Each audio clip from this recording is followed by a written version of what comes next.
So, ngayong araw, ito tutulungan ko kayo kung paano mag-set ng time dito sa ating motor. Sniper 155. So, natin yung time. Dito yung nakatatak si press lang dito, no? 3, 1, 2. So, time. So, ganito. So, ganyan. So, ilang press lang natin siya. Ayan. Pag nag-blink mo siya, pwede mo na din siyang iset sa time na gusto mo. So, ang oras ngayon is 2. 7, 8, 9, 11, 12, 1, 2. Tapos, long press ulit para lumipat siya dito sa minutes.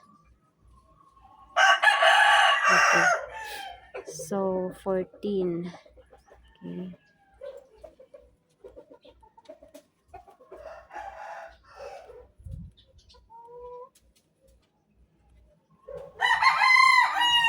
Oh, 15. Lagyan natin ng 15. Okay. Ganyan lang po. So, time is 2:15.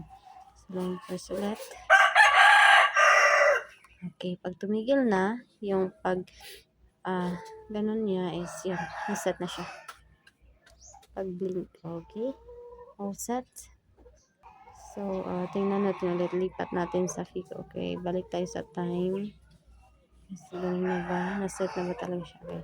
Time is 2:15. So, ganun lang po.